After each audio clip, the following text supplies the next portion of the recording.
ang mga resibong nakalap ngayong hapon. Mabilis na ibinababa mula sa ambulansya ang isang lalaking duguan ng isang binti.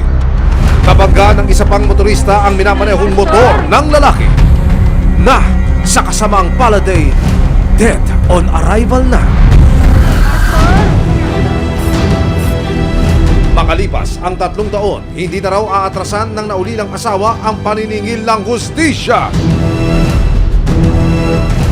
Humingi po sana ako ng tulong sa resibo. Hindi ko tinitigilan yung kaso kasi hindi pwedeng hindi din siya managot.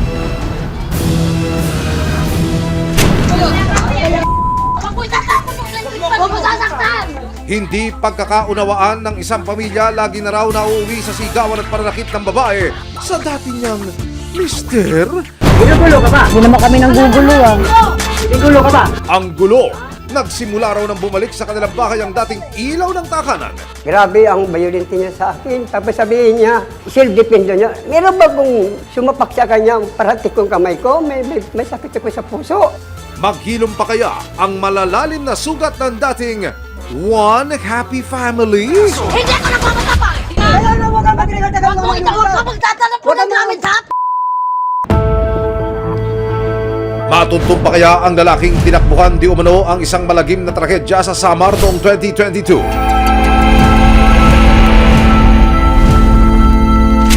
Abangan mamaya! Nagtamo ng mga pasa at kalmot ng isang lalaki matapos makaalitan ang dati niyang asawa. Ikaw na mga tabang eh!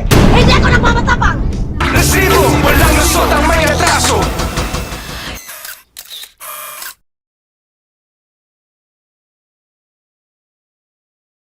May aksyon, may ebidensya. Resibo, walang lusot ang may atraso.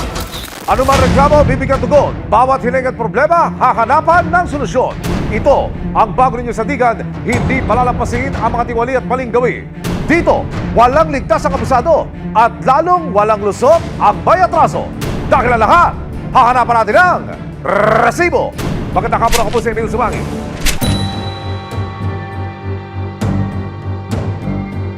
Noong 2022, nabangga ng isang motorista ang motor, nalulan ang isang lalaki at kanyang asawa. Namatay ang lalaki at ang babae naiwang may kapansanan. Lumapit sa resibo si Angie Dulay, 26 na taong gulang, sa pag-asang matunton ang lalaking dahilan di umano ng pagkamatay ng kanyang asawa. Kwento ni Angie, taong 2022 nang maaksidente sila ng kanyang asawa na si Ernesto Montaño sa San Roque, Samar. Nagbiyahe kami ng alas 7 ng gabi. Since maaga pa naman po yun, hindi po kami nagmamadali. Nagulat ako may sobrang liwanag na ilaw. Doon na lang po ako nagulat nung biglang may umano sa amin, bumunggo. Sa bilis ng mga pangyayari, hindi na namalayan ni Angie ang pagtilapon sa kanilang motor. Nung tumilapon po ko, pagkabangon ko, doon ko na nalaman na putol-putol na po pala yung buto ko sa paa. Hanggang ngayon, dala-dala pa ni Angie ang iniwang pinsala ng aksidente. Simula po nung aksidente na yun, pang-7 opera na po ito. Patuloy pa rin po akong nagpapagamot. Sobrang hirap po. Normal sana ako. Nakakapagtrabaho sana ako para sa anak ko eh. Kasi bago nangyari yun, may trabaho naman ako eh. Nabibigay ko yung gusto ng anak ko. Tapos ngayon, pinakamasakit sa akin yung kailangan maiwan yung anak ko doon sa Samar para lang asikasuin yung pagpapagamot ko eh. Pero higit sa kapansanan, hindi raw matanggap ni Angie ang pagkamatay ng kanyang asawa noong gabing iyon. Kasi po yung sa paa po niya dito yung naputol sa kanya. Parang nagdideleryo na siya eh, nawawala na siya ng hininga. Pero inabot pa po kami ng hospital. Pastor, pagkaturog. Doon na po, hindi ko na po alam na nawala na siya doon ng buhay. Susunod! Humingi po sana ako ng tulong sa resibo. Alam ko pong makakatulong po kayo. Sa tulong ng CIDG Kamanava, inaksyonan ng resibo ang panawagan ni Angie. Maghilom pa kaya ang malalalim na sugat ng dating One Happy Family? Hindi ako nagmamatapang! Kaya na wag kang magregal-tagal Huwag ka magdadala po ng gamit, ha? Resibo, walang lusot ang may atraso.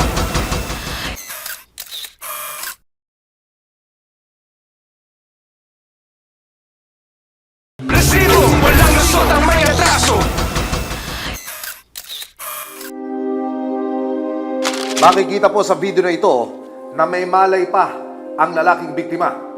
Nasa ospital din po noong mga oras na ito ang kanyang asawa. Agad siyang nilapatan ng paunang lunas.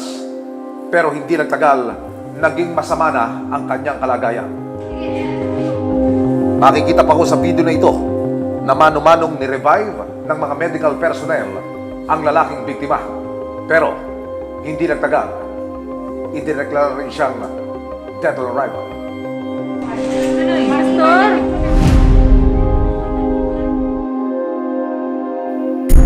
November 2022, naging saksi ang National Highway ng San Roque, Samar sa aksidenteng kumitil sa buhay ni Ernesto Montaño Pastor! at ikinapilay naman ng naulila niyang asawa na si Angie.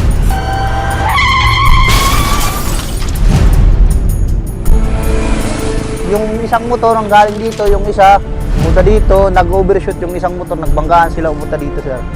Ang suspect na si Roque Montaño nangako raw kay Angie na tutulong sa mga gastusin sa ospital.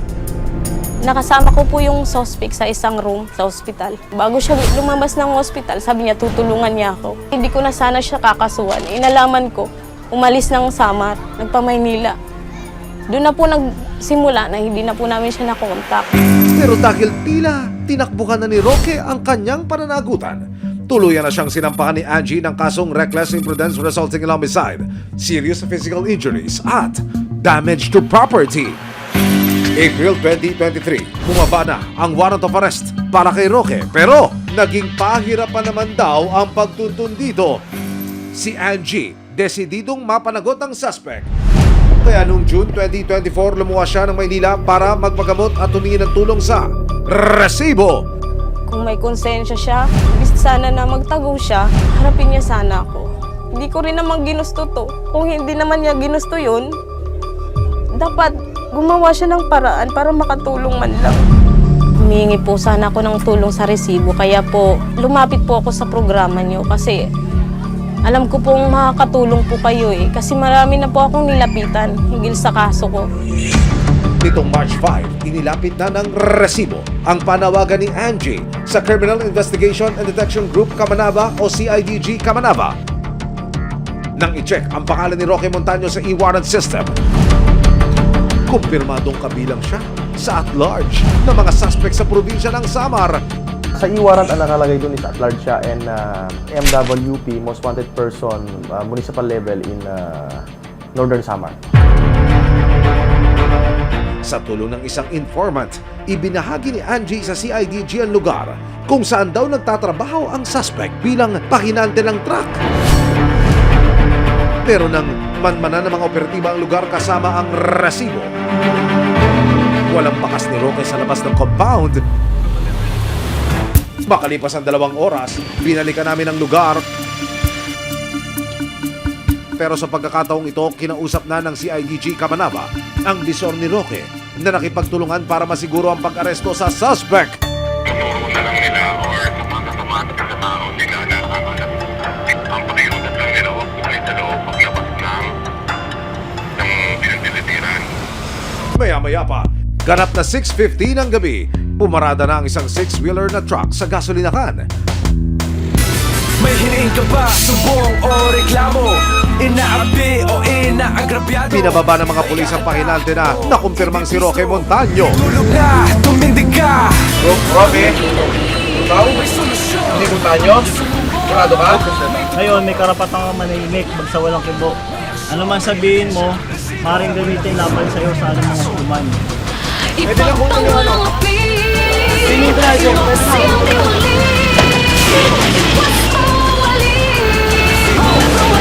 Pagdating sa tanggapan ng CIDG Kamanava, hindi na napigilan ni Angie ang kanyang saloobin.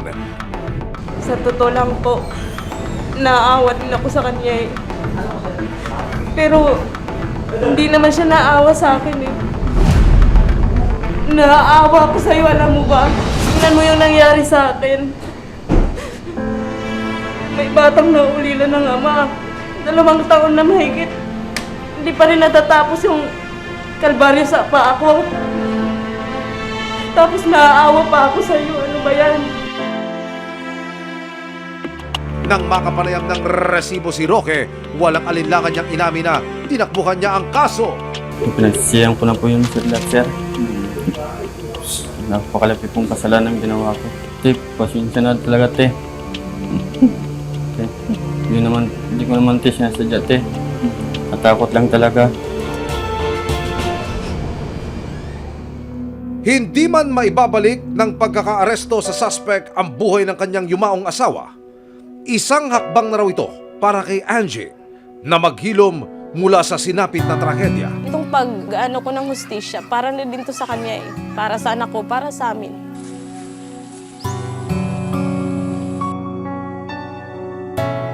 Mabuti siyang tao, hindi niya deserve na doon lang mahantong yung buhay niya. Gusto ko lang po ipabot yung pasasalamat ko po sa programa po ng resibo. Kung hindi po dahil sa inyo, hindi po madadakip yung suspect. Napakalaking tulong po nun para sa akin. Hindi lang po sa akin yun, para din po yun sa buong pamilya ko.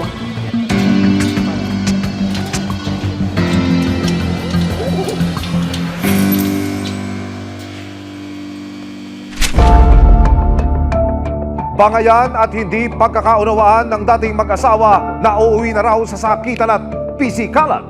Nang magbalik sa bahay ang ilaw ng tahanan sa kalip na liwanag, gulo raw ang hatid nito sa kanilang dating masayang pamilya. Mga kalbot sa leeg at pasa sa mata, ito ang mga sugat na natamo ng isang lalaki matapos di umanong bugbugin ng isang ginang sa Quezon City. Tulungan niyo po si Papa. Binugbog po siya. Mga pasa po yan. Ang nanakit, walang iba kundi ang nagbabalik niyang ex-wife. Hindi ako nagmamatapang! Ang dating may bahay, madalas daw maliitin at ismulin si ex-hubby dahil sa kanyang karamdaman. Ang yabang, napakayabang mo. Lalo kang mangisay kapag malaki. Kaya nga eh. Sa cellphone video nakuha ng kanyang anak na si Danica nitong February 27, 2025, makikita ang mga kalmot sa dibdib at pasa sa mata ng stroke survivor na si Danilo Jaime.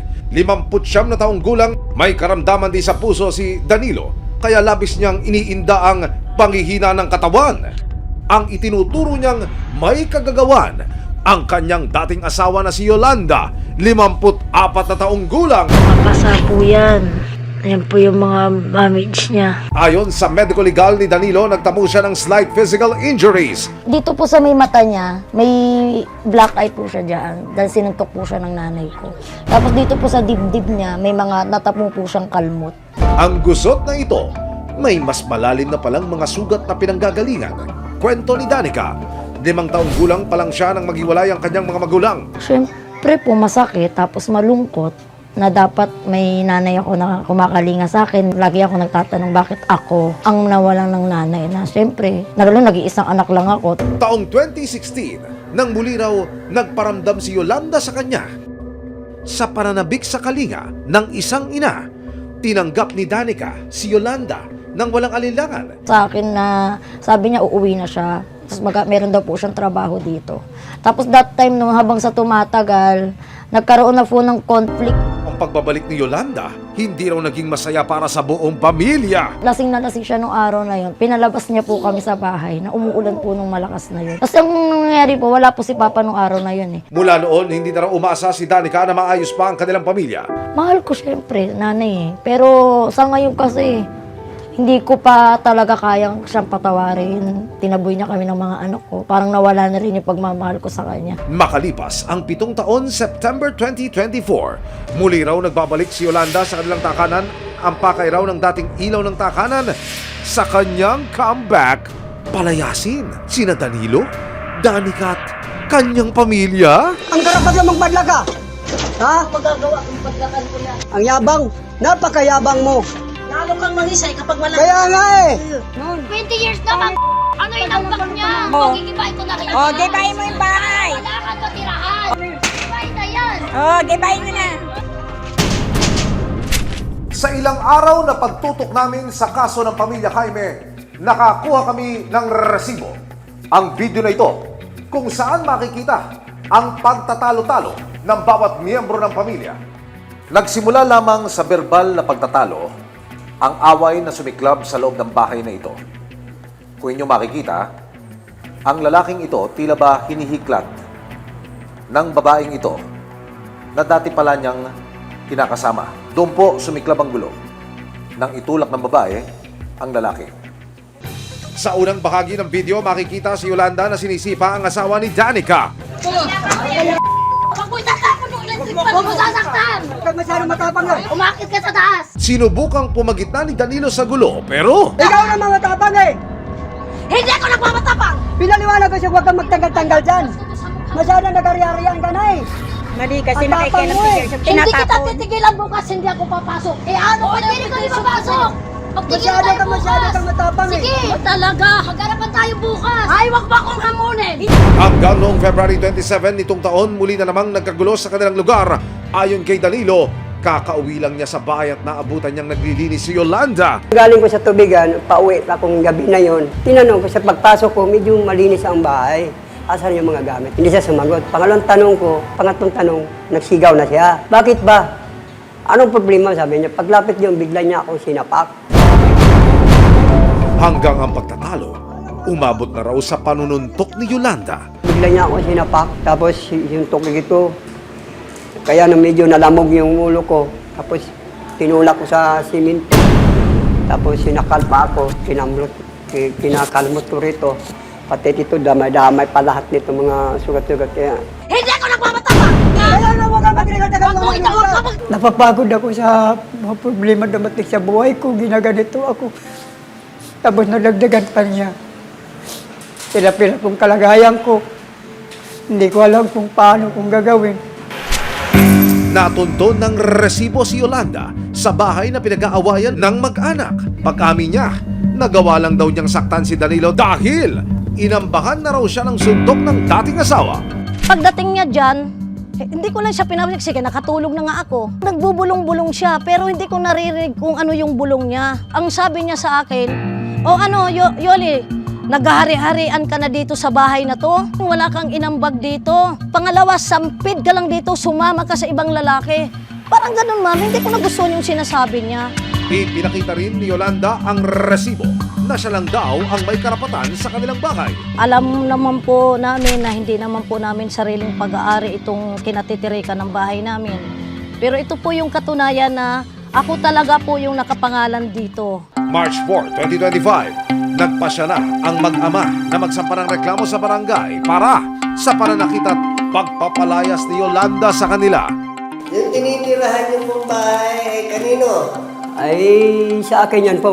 Kasi ako nagpupundar yan eh. Dinamit lang yung apelido ko yan. Yung lupa kanino? Rights lang yan po. Dapat hindi nila pag-awayan yon. Kasi yun, mag-asawa sila, conjugal property nila. Kumbaga, sabi natin, ang gumastos doon ay yung lalaki. Pag sinabing gastos ng lalaki, kasal sila as a conjugal property yun. Kung ano yung pag-aari ng lalaki, pag-aari ng babae. Kasi hindi naman nila mana yun eh. March 5, 2025, nagharap-harap na sina Danilo, Danica at Yolanda. Ang harapan, naging ungkatan na rin ng nakaraan. Tapos tinakwil mo yung anak mo, kaysa isa. Sabi mo, nag-alagaan mo anak mo. Nakikinig ka sa naman sulsul. Dapat hindi ka nakinig. Tapos lumapit yung Pasko, ng daan ng Pasko. Sabi ko nila, nak, lumapit ka na lang doon kasi para matapos yung problema natin. Anong ginawa mo? Tinaboy mo sila. Ha? Naghawa yung mga bata, pati mga bata, tinakwil mo. Hindi na napigilang umiyak ng mag-ama dahil sa pagkadismaya kay Yolanda. Git naman ni Yolanda sa paratang na sinaktan niya si Danilo. Yung lang, nasuninto ko siya, pero yung pananakal, hindi ko po ginawa sa kanya yan. Ang kwento mo, parang magsabi ka ng totoo. Ikaw ang magsasabi ko. Tingnan mo yung ginagawa mo sa akin. Talagang kaltakal mo po yan. Dahil hinila mo ako palabas. Pinaharas mo ako. Tapos ka na. Pinagtanggol ko lang ang sarili ko. Nang tanungin siya ng mga lupon tungkol sa pagpapalayas niya sa kanyang mag-ama. Wala naman akong balak sir na ibinta eh. Kasi kung ibibinta ko yun, saan pa ako uuwi? Magtatrabaho ako. Pero si Danica, hindi kumbinsido sa mga sinasabi ng inang si Yolanda. Kasi si Papa, inaaway mo. Ako, syempre, nung may sakit sa puso, bilang anak niya, bababaya ako ba na ginaganyan mo sa laki ng katawan mo? Hugot pa ng unika iha, Tiniis daw niyang lumaki ng walang inang gumagabay sa kanya. Ilang years ako naghirap. Ako yung nagpakanali sa sarili ko. Tinaboy mo ako. Pinalayas mo ako. Matapos sa mahigit isang oras na harapan, inanyayakan ng lupon ng dating mag-asawa at kanilang anak na magkasundo na. Itong pagharap natin, ayos na po tayo rito, Danilo, Danica. Oo. Inamin ko, nagkasala ko sa'yo, pero ngayon pa lang po, hindi na po ako ng kapatawaran sa inyo. Lalo na po sa anak. Maya-maya pa, tila nanaigang panawagan ni Danica sa kanyang ina. Sa huli, nagkasundo rin ang dalawang panig na maninirahan si Danilo sa ikalawang palapag ng bahay habang sa ibaba naman mamamalagi si Yolanda na pagpasyahan na ring maghahanap ng malilipatan sina Danica at kanyang pamilya. Salamat sa inyo po. Nabalik lang namin saya at wala ng problema. Anumang gusot sa pamilya, gaano man kasalimuot ang nakaraan o pinaghuhugutan, mas mainam na ituwid sa maayos na usapan at pagpapatawad.